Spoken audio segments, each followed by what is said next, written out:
આજે ધારી મુકામે અમરેલી જિલ્લાના ધારી મુકામે આ બધા સરપંચ સાહેબ બતાવજો 17 અલગ અલગ સરપંચશ્રીઓ આમ આદમી પાર્ટી સાથે જોડાયા છે અને તમામ સરપંચશ્રીઓ સાથે એમના કાર્યકર્તાઓ સમર્થકો અને ગામના આગેવાનો મળીને 2000 કરતા પણ વધુ રામ રામ દેવકાર ચેનલમાં દરેક મિત્રોનું સ્વાગત કરું છું।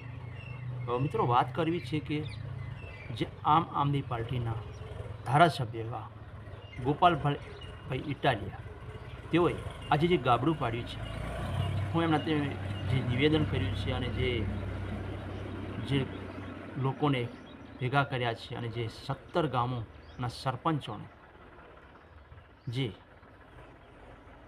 આમ આદમી પાર્ટીમાં જોડાયા છે, કેમ જોડાયા છે, શું છે હકીકત, કોઈ જબરજસ્તી તો જોડાયા નહીં હોય। અને આ દ્રશ્યો જોઈને આપણે એવું લાગી રહ્યું છે કે હવે લોકો કંટાળી ગયા છે, સરપંચો પણ દરેક ગામોના કંટાળી ગયા છે, કેમ કે આ ભારતીય જનતા પાર્ટી કોઈને રૂપિયો આપતી નથી અને લોકોનું શોષણ કરી રહી છે।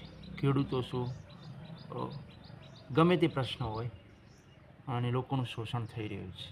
જ્યારે એમણે આજે અતિવૃષ્ટિના કારણે જે પાક નિષ્ફળ ગયો એમાં પણ લોકોનું ખેડૂતોને કેટલાને પૈસા મળ્યા નથી, તેમ શોષણ થયું। ત્યારે આજે ગોપાલ ઇટાલિયા એક મોટી સભા ભરી છે, કિસાન જે 17 ગામોના સરપંચોને જાહેરમાં એમને આમ આદમી પાર્ટીમાં જોડાયા છે।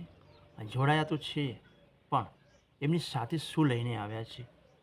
જે 17 ગામોના સરપંચો તો આવ્યા છે, એના સિવાય બીજા લોકો આવ્યા છે અને શું લઈને આવ્યા છે એ હું મીડિયાના માધ્યમથી, તો વિડીયો પૂરેપૂરો જોજો મિત્રો, અને વિડીયો વધુ શેર કરજો અને તમારું શું કહેવું છે કોમેન્ટ અવશ્ય લખજો।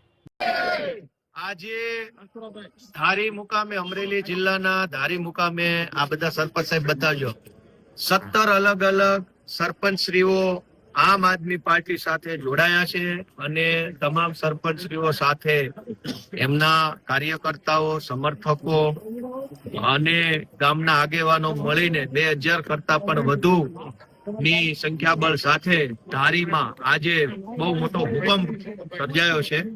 આ તમામ સરપંચશ્રીઓએ ખૂબ નિષ્ઠાથી તાકાતથી લડતી આમ આદમી પાર્ટીને સપોર્ટ આપવાનું નક્કી કર્યું છે। આમ જોઈએ તો ગુજરાતમાં સાસવારે એવું કહેવામાં આવે છે કે તમે ભાજપ સાથે જોડાયેલા નહીં રહો તો તમારું આમ કરી નાખશું, તેમ કરી નાખશું, કામ નહીં થવા દે, વગેરે વગેરે વગેરે। કામ તો જો કે ભાજપ વાળા કઈ કરતા છે નહીં, પણ આજે ધારી તાલુકાના સૌ સરપંચશ્રીઓ જે જોડાયા છે એ બહુ મોટી ખુશીની બાબત છે। આ બધા સરપંચ સાહેબના બે વેણ લઈ લો, અમારા ઓરા વહી આવો બધા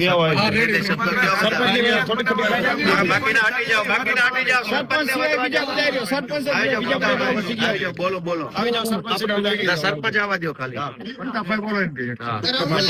ગોપાલભાઈ ઇટાલિયાની ઉપસ્થિતિમાં અમે સૌ સરપંચો જ્યારે